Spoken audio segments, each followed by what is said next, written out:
Alléluia. Gloire et louange à notre Dieu. Que le Dieu du ciel vous bénisse encore ce soir. Qu'il nous accorde encore la grâce. Il est votre Dieu, il est notre Dieu.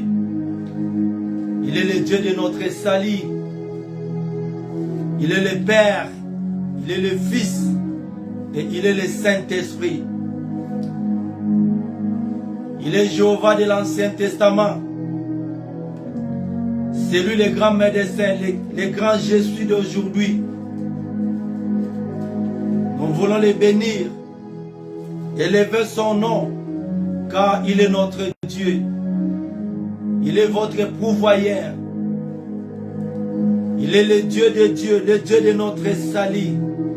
Ni le comparable à lui, ni le comme lui. Merci Yahweh. Merci mon Dieu. Merci le roi de gloire, le sauveur de l'humanité, le maître de nos vies, le maître du temps et des circonstances. Écoutez ce que le frère David a lu, Psaume 100, verset 4, la Bible dit, entrez dans ses portes avec des louanges, dans ses parvis avec des cantiques, célébrez-les et bénissez son nom, car l'Éternel est bon, sa bonté dire toujours et sa fidélité de génération en génération. Il est votre Dieu, il est notre Dieu. Il est celui qui bénit. Il est celui qui nous donne la paix, la joie de les servir. Il est celui qui t'a accordé la grâce d'être là, maman. Il est celui qui t'a protégé. Il m'a délivré de mon tombeau. Il m'a donné la vie. Il m'a épargné de la mort. Il m'a épargné des maladies. Il a éloigné la maladie loin de ma maison. Il a chassé les pervers et les sorciers tout autour de ma maison. Il est votre Dieu. Il est notre Dieu.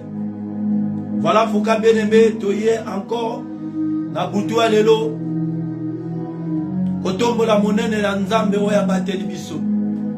Kopambola nzambe na bomoi.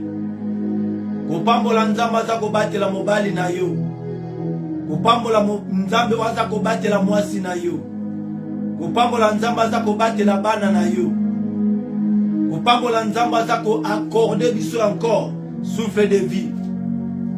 Il est le maître des temps et des circonstances. Il est mon Dieu. Il est votre Dieu. Il est le soutien de ma vie. Il est la lumière des hommes, cette lumière qui brille dans les ténèbres pour éclairer les chemins de l'épouse, les chemins de retour. Oui, bien-aimé, il est votre lumière. Il est la lampe qui éclaire nos sentiers. Il est le bouclier de notre vie. Voilà pourquoi nous voulons les célébrer. David a dit, célébrez-les, bénissez son nom, car l'Éternel est bon. Sa bonté dira toujours et sa fidélité de génération en génération. Sa fidélité de génération en génération. Sa fidélité de génération en génération. Est-ce que tu me l'as mongo te na buto lelo? Obana ko pambola nzambe oya bateli yo. Obana ko pambola nzambe oya bateli bana na yo. Obana ko pambola nzambe aza ko protéger libota na yo. Obana ko pambola nzambe oya permettre yo oza compter parmi les vivants. Il y a mois de juin oyo. Azali nzambe malamu. Alingaka yo plus que yo moko. Il se soucie de toi, mon frère. Il se soucie de toi, ma sœur. Don't you worry about things. Ko père de sali na yo te à cause ya problème oza ko lekisa. Ko père ko ndima na yo te à cause de la maladie où il frappé mobali na yo. Oui, na AVC wana. Nzamba ko sala miracle. Pe akobimisa sain et sauf.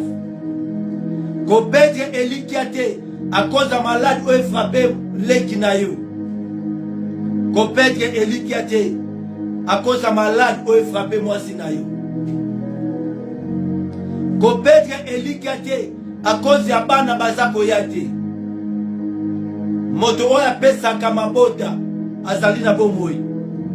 Moto oya boti saka bikomba azali na bomoi. Alors le temps des miracles n'a pas encore passé. Kobungisa elikiate. Côté ka droit de nes na yote à cause ya plaisir passager à mokili oyo. Ko renier kombo ya Yesu te à cause de la souffrance du temps présent. Ko chola liloba na nzambe te. Ko yokisa Yesu soni te à cause de plaisir ya 2 secondes mon frère. Ko yokisa Yesu soni te à cause ya plaisir ya 2 secondes maman. La Bible dit tout passera. Ce sont des plaisirs passagers. Et Kole Kanango, l'un de ces jours. Nyonso Ekole Kanango. Ezali malamu pona tango moke. Mais koteka amna yo pona biloka mokili yote. Nabi koteka bomoto na yote. Koteka dignité na yo. Koteka dignité na yote. À cause du plaisir passager à mokili oyo. Dalela mokeli na yo. Dalela nzambe waza kona musabiso na batongo. La Bible dit sa fidélité dure de génération en génération. Oui, il est fidèle. C'est lui le témoin fidèle. C'est lui la main cachée. Celui le prince de la paix. Celui le donateur de la vie. Celui l'amour de ma vie. Celui le protecteur. Il est le bon gardien. Il est le bon berger. Il est le soutien de ton mariage. Do not worry, maman. Don't you worry, mon frère. Azali na bomoi. Yango na butu alelo. Nalingi toba na kotombola nzambe. Kotala nanu ba échec ya vie na yote. Kotala nanu ba bataille oyo échoué te. Metela la bonté ya nzambe. Kotala kaka ba échec te. Metela pe biloka malamu oyo nzambe asala kata bomoi na yo. Ne fixez pas seulement le regard dans des choses qui ne marchent pas. Mais fixez regard na yo. Na makambo eza kotambola. Na makambo ezali positif. Na makambo malamu oyo nzamba sa na kata bobo na yo. Apesi yo souffle de vie maman. Apesi ba na bonne santé. Abateli ndako na yo, abateli mobali na yo. Apesi yo makasa kozwa mosolo. Aza ko renouveler bonté na ye chaque matin na kata bobo na yo. Est-ce que pambola nzambe wana te na poko lelo? Tombola mongongo na yo. Banda ko pambola nzambe. Lokola David alobi, entrez dans ses portes avec des louanges. Oui. Il est la porte du salut. Il est la porte qui donne la vie. Azali unique accès pour permettre yo ozalobi ko ya nzoto na yo. Nalobi ko bungisa elikia na yote. Koteka am na yote à cause de misengo ya mokili oyo. Porte ya bonheur ezala kaka moko. Porte ya guérison ezala kaka moko. Porte ya mariage ezala kaka moko. Porte eko mema na lola ezala kaka moko. Porte eko netola yo ezala kaka moko. Nzela kokende epa ya papa ezala kaka nzela moko otokota na porte oyo kombo na ngo Yesu Masia. Yangwana butolo na lobi ko bungisa elikia na yote. Kokota na fenêtre te. Ko buka fenêtre te pour que nous eloko za na ngoposa. Nabi eloko malamu. Bazoka mona nzela oyo Yesu azan comme porte. Yango na lina butwa lelo. Toba na kotombola mingongo na biso. Toba na kopambola nzambe. Na masa za kosala kata mabota na biso. Azali nzambe monene. Ebandeli na nyoso. Ebandeli abomo ya bato. Ebandeli abomo ya bana na biso. Ebandeli la histoire ya vina ona kata mabele. Nous étions venus de l'éternité. Il nous a placés dans le temps pour accomplir ses desseins.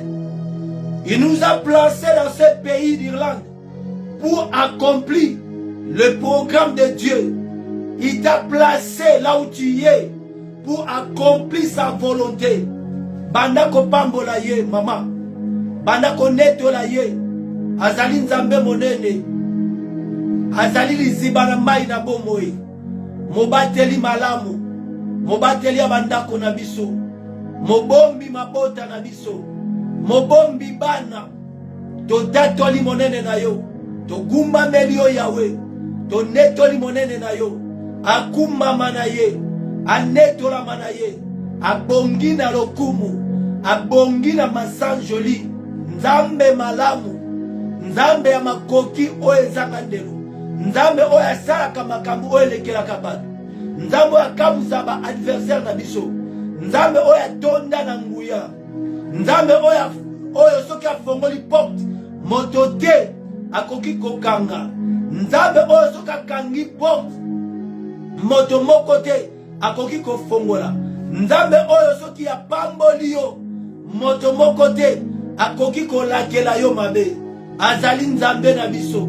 Azali nzambe malamu. Toye kokumba mela ye. Toye kopambola ye. Pona pema na makasi mayele kimia oya memeli biso. Azali nzambe malamu. Azali nzambe na yo. Abateli bomoi na yo. Abombi motema na yo. Aprotéger moto na yo. David a dit tu couvres ma tête au jour du combat. Nzambe toye kopambola yo. Nzambe toye konetola yo. Okuma mana yo Yahweh. Onetola mana yo libanga na talo. Banda kotato la nzambe. Kumisa nzambe na butu lelo. Nani azalo kola ye. Nani akokani na ye. Abongi na lokumu. Abongi na masanjoli. Nzambe monene. Nzambe malamu. Nzambe na biso. Akumisa mana ye. Oya tele misaka moi. Azali na bomoi. Oya la musaka bakufi. Azali na bomoi. Oya fongola kamiso ya bavegle. Azali na bomoi. Oya tambusaka bakoka. Azali na bomoi. Le puissant de Jacob, l'ancien des jours, nous bénissons ton nom à jamais. Tu es notre Dieu. Tu es le roi de ma vie. Tu es le roi de gloire. Merci Yahweh. Merci mon Dieu. Yahweh chikenu. Okuma manayo. Onetola manayo. Nani azalokola yo. Nani akokani na yo. Azan tambe malamu. Oya zako bengana maladi na nzoto na yo. Oya zako bengana bato mabe tout autour na yo. Oya zako bengana bato mabe tout autour ya ndako na yo. Oya zako bengana bato mabe tout autour ya ndako ya bana na yo. Azali nzambe malamu. Toye ko pambola ye. Toye ko netola ye. Oya azako anéanti plan ya ba ennemi na yo. Oya azako anéanti ba projet ya ba ennemi na yo. Oya comme si plan ya ba ennemi na comme prison na bango. Plan nyonso oyo ennemi azako sala contre bombo inayo. Eko tourner contre bango moko. Projet nyonso oyo ennemi azako sala contre bombo inayo. Projet na bango wana. Eko koma boloko na bango. Plan nyonso oyo ennemi azako sala ane oyo. Plan wana eko koma boloko na bango. Mabulu nyonso oyo batimoli pona yo mama. Mabulu wana bango moko ba ennemi na yo. Bakokote na propre mabulu na bango. Azali nzambe monene. Azali nzambe azako tourner ba carte. Azali nzambe azako tourner ba ennemi na yo mokongo. Azali nzambe malamu. Azali nzambe na biso. Banda ko bondela. Banda ko sambela nzambe. Banda ko tika bana no maboko na nzambe. Banda ko tika ane ono maboko na nzambe. Nzamba batela yo. Nzamba bomba yo, abomba ekuke na yo, abomba mwasi na yo, abomba mobali na yo, abomba couple na bino, aprotéger bino, atambwisa bino na matiti ya mobesu, banda kopambola ye, banda konetola ye, na kombo na Yesu Masia, na kombo na Yesu Masia, flèche nyonso, o ennemi aza kotinda contre bana na yo, flèche nyonso, o ennemi aza kotinda contre mariage na yo, ezongela mokolo nango, ezongela mokolo nango, renvoyer yango na propriétaire nango, renvoyer yango avec double jugement, renvoyer yango na bandako nyonso, oyo baza kotindela yo, bato banso baza kobundisa yo sans cause, nzambe na yo a vengé 7 fois, bato nyonso baza kobundisa mwasi na yo sans cause, nzambe na yo a vengé 7 fois, bato nyonso baza kobundisa mobali na yo, nzambe na yo a vengé 7 fois, bato nyonso baza kobundisa bana na yo, nzambe na yo a vengé 7 fois, azongisa flèche wana esika euti, et nzambe a jugé bango doublement au nom puissant de Jésus. Banda kobondela, na kombo na Yesu Masia, na kombo na Yesu Masia, na kombo na Yesu Masia, na kombo na Yesu Masia. Ndetolobi, amen, amen, amen. Nzambe apambola biso.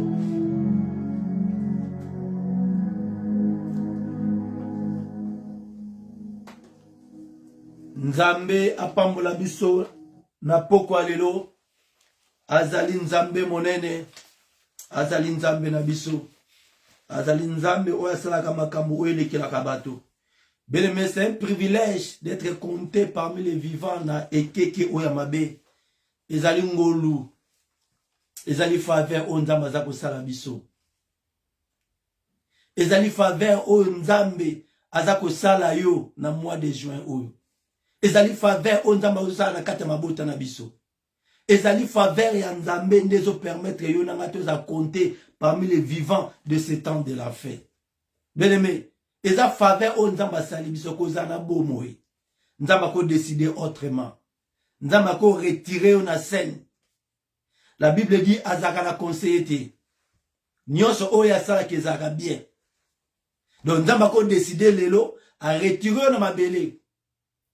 Nzambe ko décider pe lelo atiki yo encore na mabele. Yango na bi toko opambola nzambe même pour na souffle de vie aza kopesa biso. Toko kopambola nzambe pour na bonne santé aza kopesa biso. Mon frère, ma sœur, bonne santé oza nango mingi baza nango te. Mingi lelo ba koti bandako. Mingi lelo ba ko tambola te. Mingi lelo ba beli. Mingi lelo ba ko loba te. Mingi ba komba aveugle. Mingi ba juba folie mentale. Mingi estomac eza ko chauffer jour et nuit. Mingi ba comme lokola ba mwa ba kata singa. Mingi ba s'éloigner mosika na nzambe.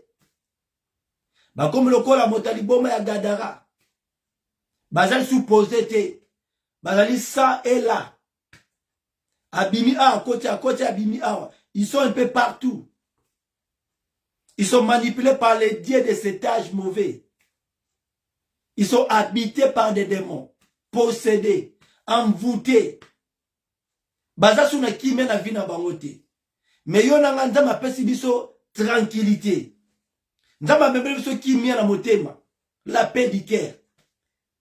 Bien-aimé, le plus grand trésor oyo mutu azala ngo besoin na ekeke o mabe, c'est la paix du cœur. Bien, okoza na mbongo.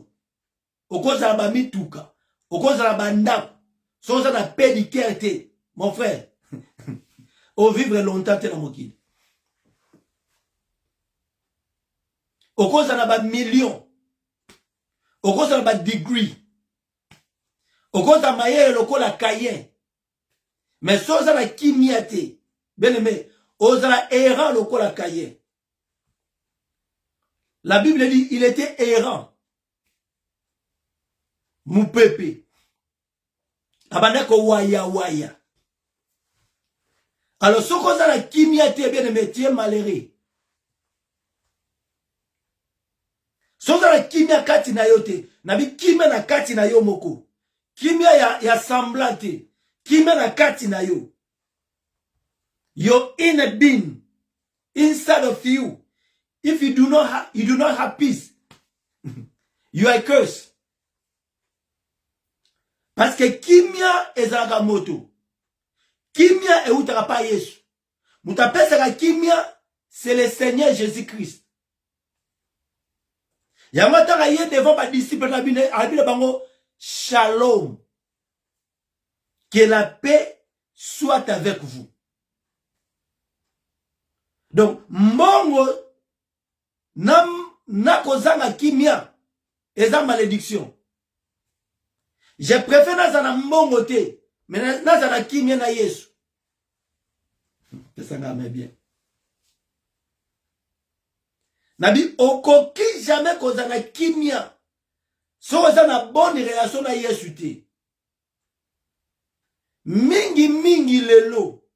Tozana kimia te parce que toza en ordre na Yesu te. Toza correct na yete. Parce que tokoki jamais kozwa kimia en dehors ya Christ. Okoki jamais kozwa kimia ya libala. Libala pesa ya kimia te. Okoki jamais kozwa kimia soko zu musala o ba peso 50 € par heure. Mbongo e pesa ka kimia te. Okoki jamais kozwa kimia soko na 4 degree 4 diplôme. Ba degree e pesa ka kimia te.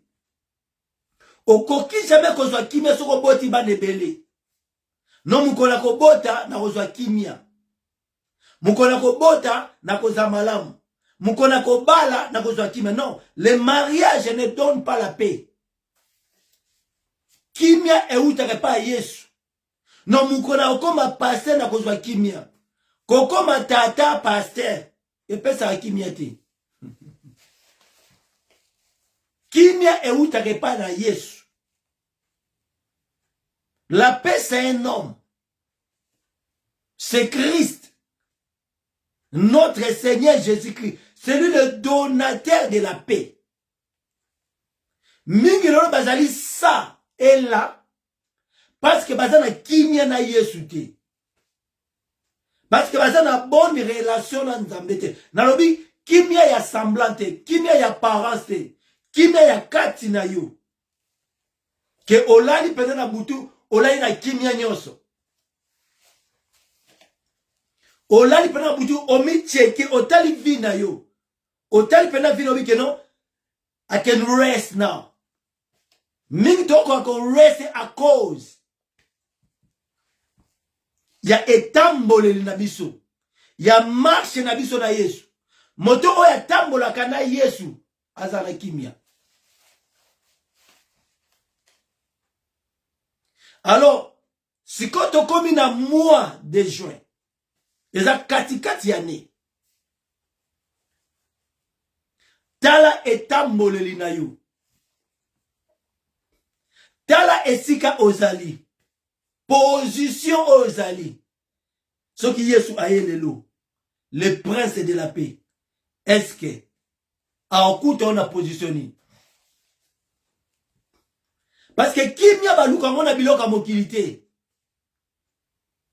Et loka mokeko opesa jamais kimia. Mbongo ya mokilio. Et koko pesa jamais kimia.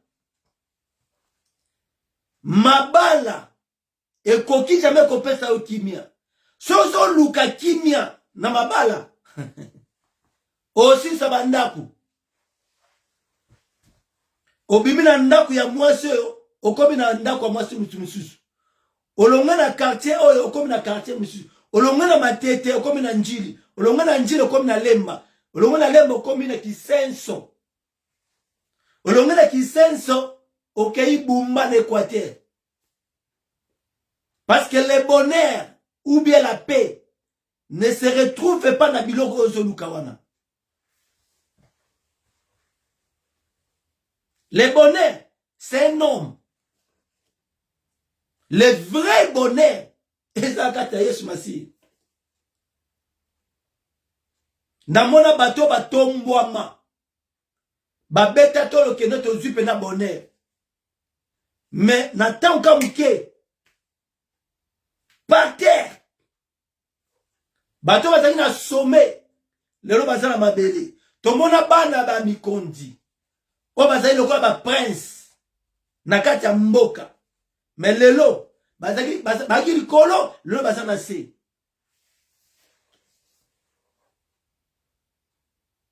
Où cherches-tu ton bonheur? Na mbongo, na mona bata mbongo ebele. Mais lelo, bako soit même la gomme te. Le vrai bonheur, la vraie paix ne se retrouve pas dans biloko wana.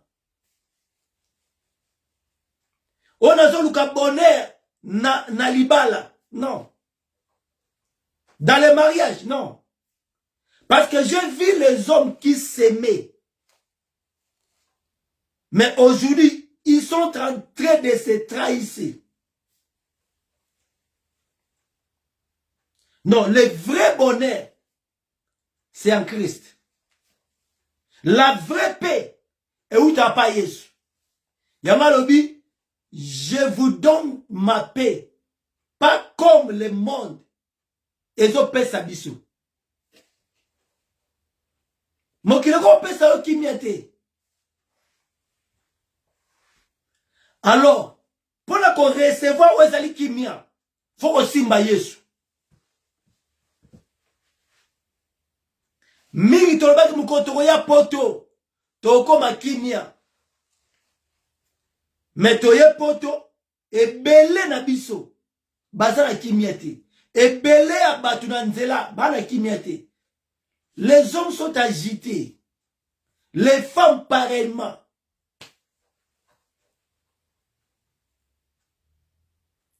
Partout, tout autour de nous, les gens sont troublés.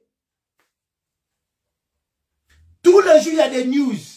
Il y a des événements. Où est-ce qu'on empêche Yonangaï, tous en kimia? Il y a moyen de savoir que le kimia, il y a pesio. Et ça, c'est homme qui le pèse à Kabisu. Kimia, il y a des différents. Alors, ceux qui sont pesio kimia, aux en a vrai kimia, à tous en ambongoté. Ata ozo liate ozana kimia. Alors pour retrouver cette paix, nous devons maintenant entrer par la porte étroite qui est Christ. Et ça va bien. Parce que le vrai bonheur c'est en Christ. La vraie paix du cœur et où t'es pas Yesu. Et où t'as pas moutouté. Parce que ce que nous kimia pas moutou. Oko changer bandaku. Oko changer ba partenaire. Oko changer ba mi. Oko changer ba église. Oko changer ba pasteur. Oko changer ba prophète. Parce que l'homme né de la femme, il ne peut jamais te donner la vraie paix que Christ nous donne. Psaume 100, verset 4, entrez dans ses portes avec des louanges. Donc, pour entrer dans la porte, il y a un oyo. Il y a un content avec ma louange. Oh, tu ne peux pas adorer. Tu ne peux pas louer sans la kimiate. Okoriko guma mela yesu te. Soki yo ozana kimiate. Okoriko guma mela yesu te. Soki yo ozana bonne relation. Nanzambe te. Il est la porte de bonheur. Il est la porte de la paix. Il est la porte de juste. Il est la porte étroite. Écoutez ce qu'Alobina, la psaume 118. Il est la porte de la vie.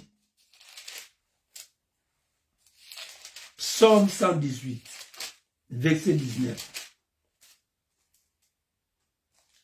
Écoute ce que le frère a lobby.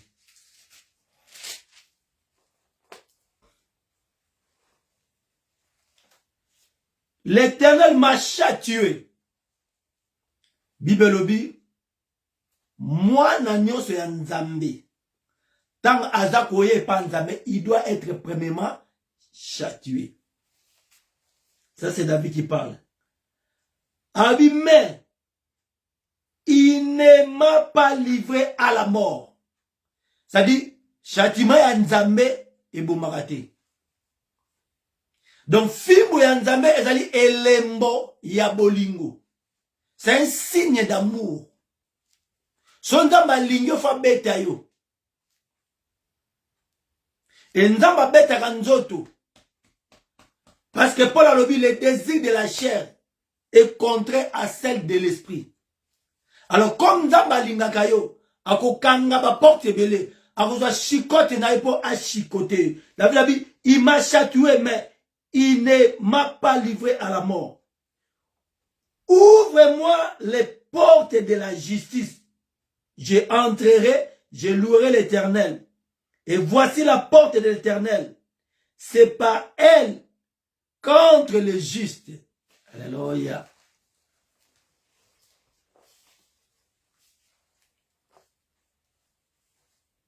Voici la porte de l'Éternel. C'est pas elle contre le juste. Vous voyez maintenant? Un véritable chrétien à côté de la fenêtre. Un véritable chrétien à l'ougarali pamboli na fenêtre. Un véritable chrétien à l'ougarali pamboli na porte où ils allaient Yesu Masia. Où ils allaient porte ya moi oyo. Otozo kota pour recevoir li pamboli ya année oyo. Il est la porte de juste. Il est la porte de la bénédiction. Il est la porte de la guérison. Il est la porte des miracles. En dehors de Christ, en dehors de cette porte, il n'y a pas de miracle.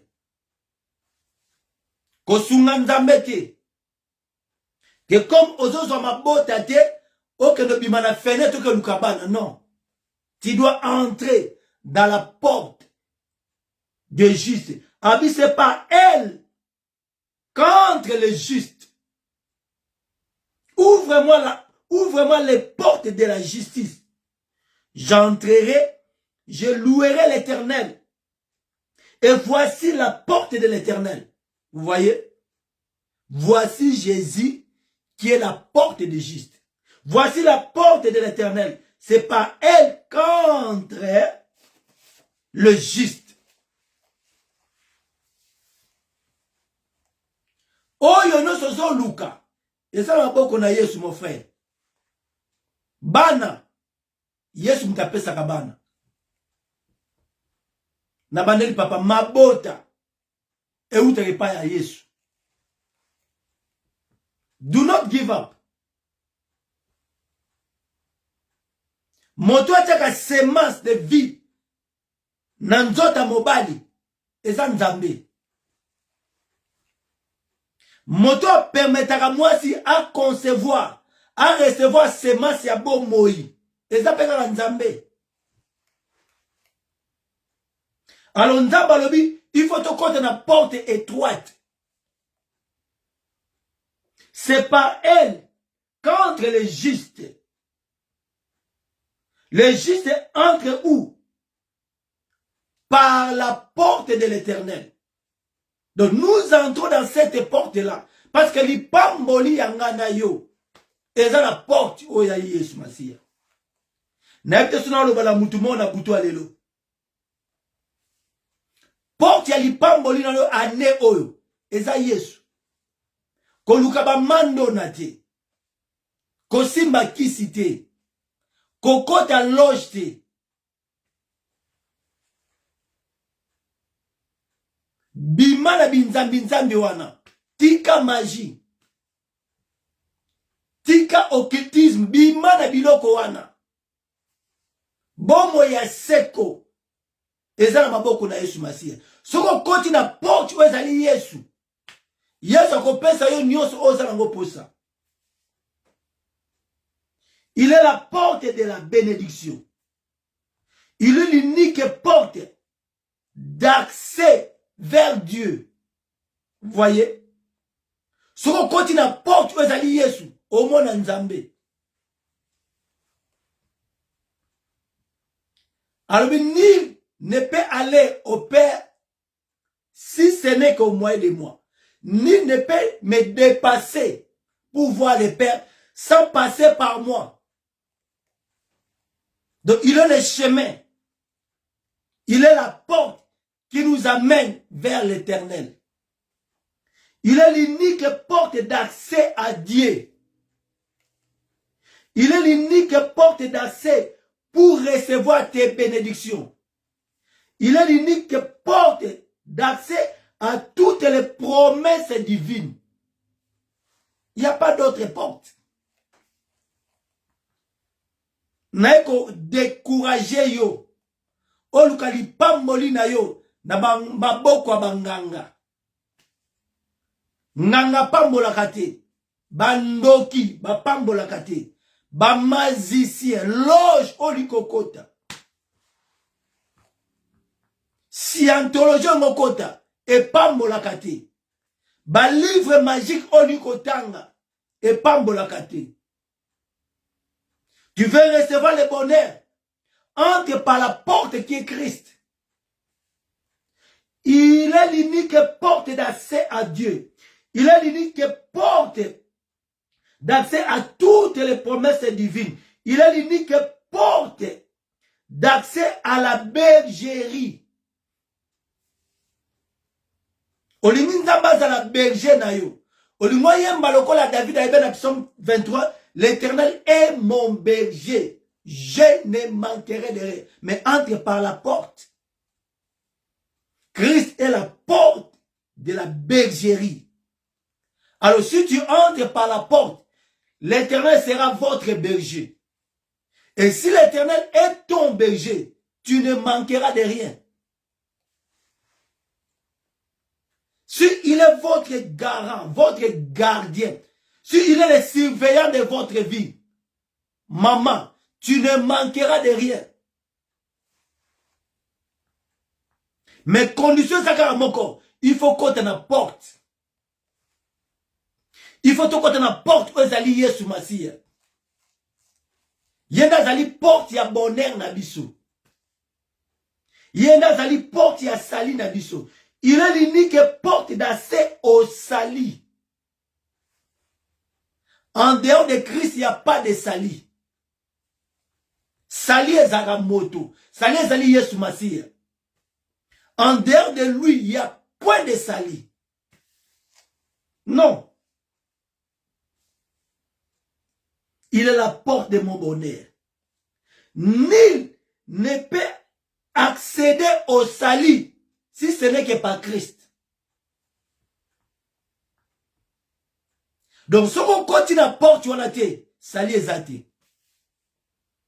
Si on continue à porte, on a été oh bien aimé. On peut accéder à la salité. Nul ne peut accéder au royaume de cieux sans passer par Jésus. Jésus est la porte du salut. C'est lui qui nous amène vers le Créateur. C'est lui qui nous amène vers notre guérison. Alléluia. Nul ne peut accéder à la guérison sans passer par Jésus. Nul ne peut être délivré sans passer par Jésus. Il est le chemin, la vie et la vérité. Donc en dehors de lui, bomo ezate. En dehors de lui, vérité ezate. En dehors de lui, sali ezate. En dehors de lui, c'est aussi tambola na nzela mabe. Parce que banzela c'est belé. Mais nzela bomo ezaka moko. Il est l'unique chemin qui nous amène au paradis. Bata mokili balobi, banzela nyonso emema na Rome. Mais awa na liloba, nzela ezaka moko, oyo biso na lola. C'est Christ. Besanga meko. Nabi bomo evandi na kombo. Et il est la porte des bons cœurs. Il est la porte de la délivrance. Il est la porte des miracles. Il est la porte des bénédictions. Il est la porte de la guérison. Nul ne peut accéder au royaume des cieux sans passer par Jésus. Nul ne peut accéder à la guérison sans passer par Jésus. Nul ne peut ressusciter de la mort sans passer par Jésus. Il est la vie et la vérité. Il est le chemin. Donc, c'est le Seigneur Jésus-Christ. Il est la clé. Il y a la porte. Il est la clé qui permet de verrouiller cette porte qui nous donne l'accès à toutes les bénédictions spirituelles et physiques. Allô? C'est Christ. Il est cette clé-là qui nous permet de verrouiller cette porte, qui nous donne accès à toutes les bénédictions spirituelles et physiques. Donc, en dehors de Christ, il n'y a pas la vie.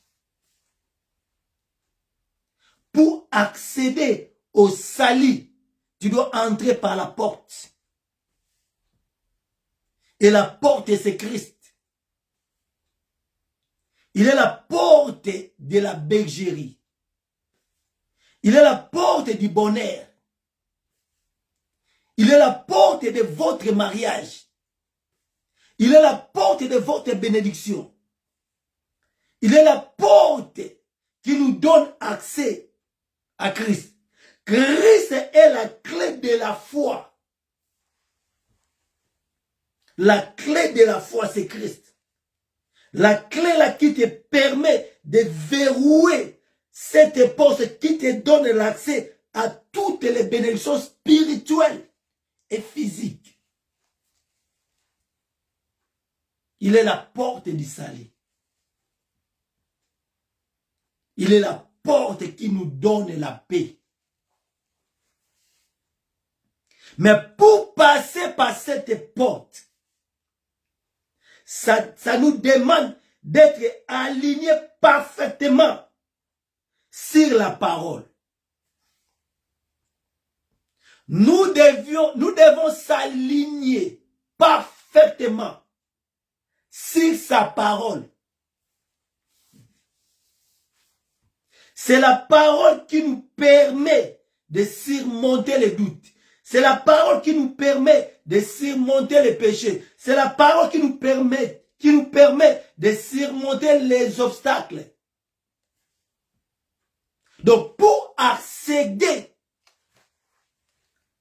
par cette porte, nous devons nous s'aligner. Nous devons retourner à la parole. Vous voyez? En dehors de la parole, il n'y a pas de miracle. En dehors de la parole, il n'y a pas de bénédiction. En dehors de la parole, il n'y a pas de miracle. En dehors de la parole, il n'y a pas de guérison. La Bible dit, il a envoyé sa parole. Et la parole les a guéris. En dehors de la parole, il n'y a pas de délivrance. Il a envoyé sa parole. Et la parole les a délivrés. La parole bénit. La parole donne la foi. La parole augmente la foi. La parole attire la présence angélique dans ta maison. La parole nous donne l'assurance de lendemain. La parole nous donne la foi de l'enlèvement. Vous voyez? Pour accéder dans cette porte, nous devons s'aligner parfaitement sur la parole. C'est le retour à la parole. En dehors de la parole, tout ce que tu peux faire, zéro. La parole, c'est la vie. La parole, c'est Christ. La parole, c'est Christ. La Bible, c'est Christ sous forme imprimée. Il nous parle à travers sa parole.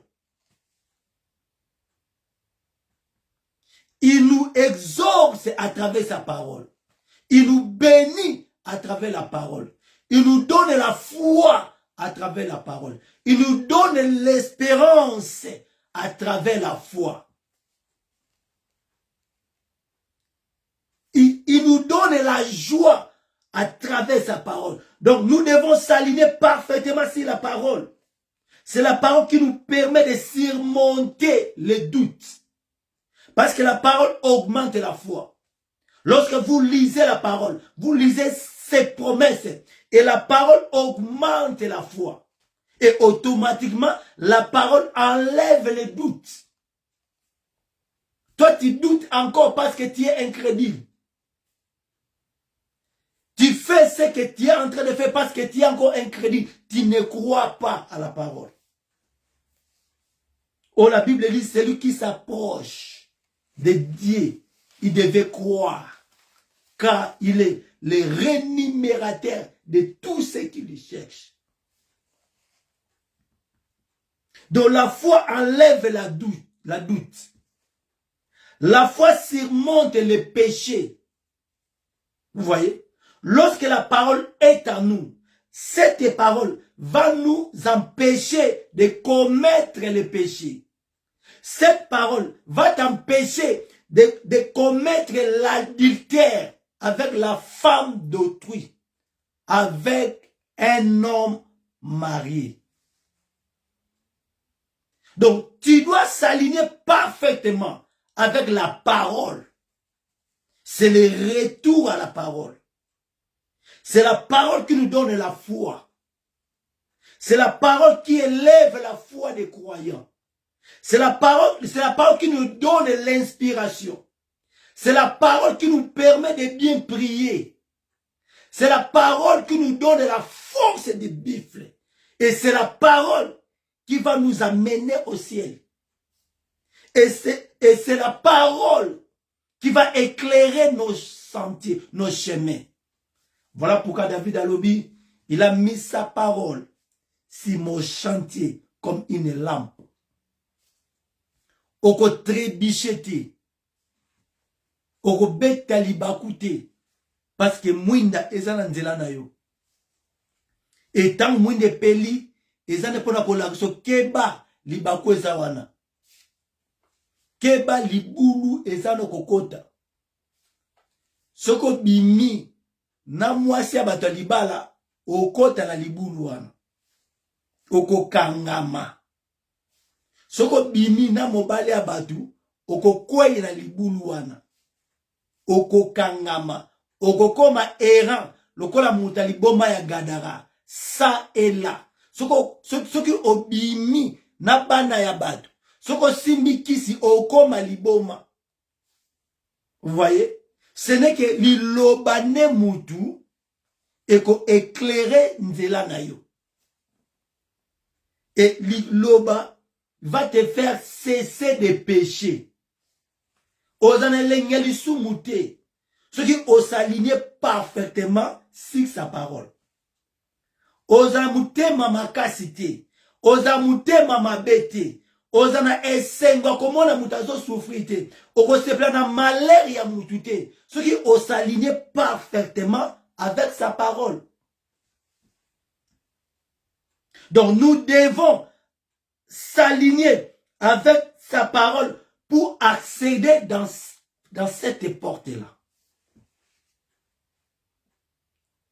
Tu dois retourner à la parole. Il faut se liloba lokola miroir ya bomo inayo. Ozi liloba otiango lokola miroir ozota la vie na yo.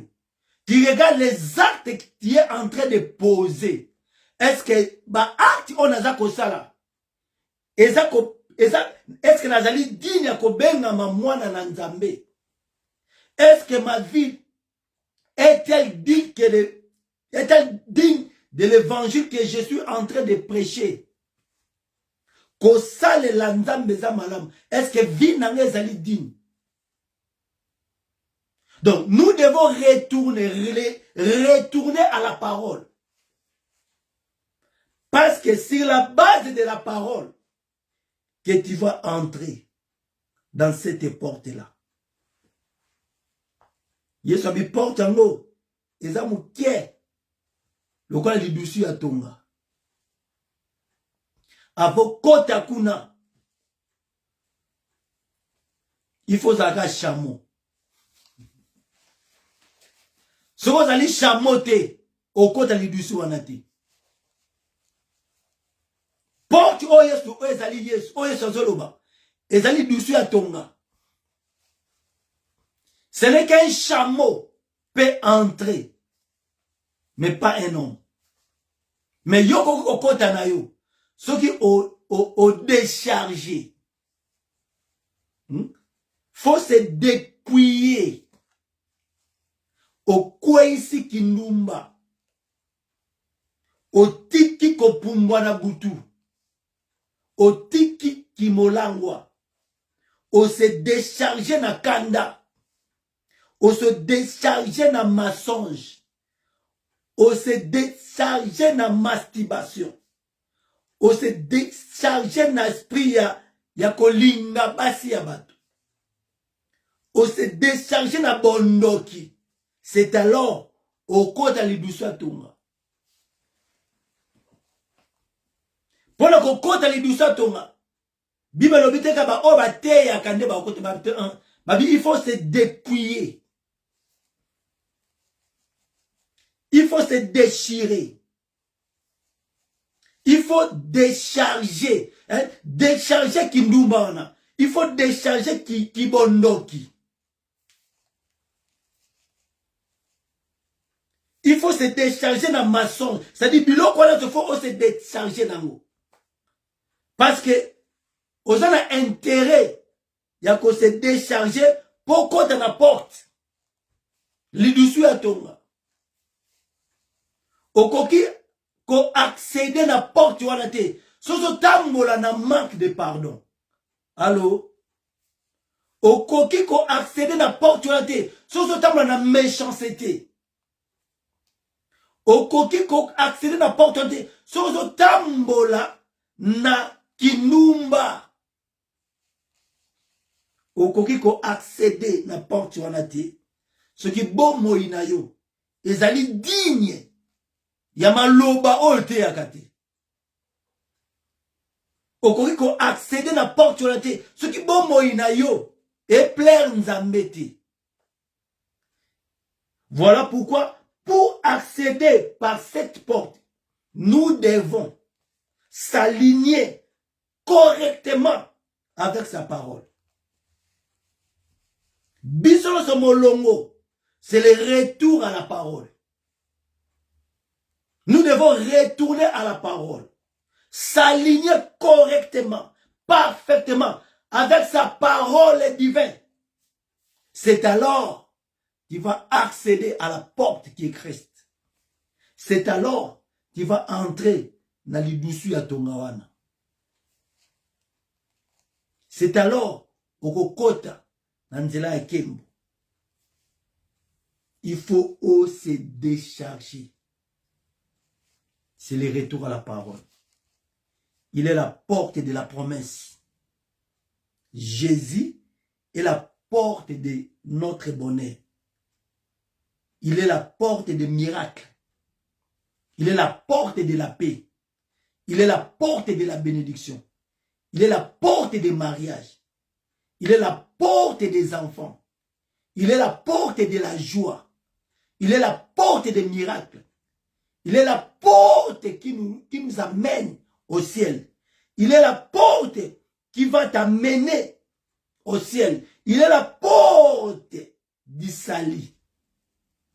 Il est la porte des miracles.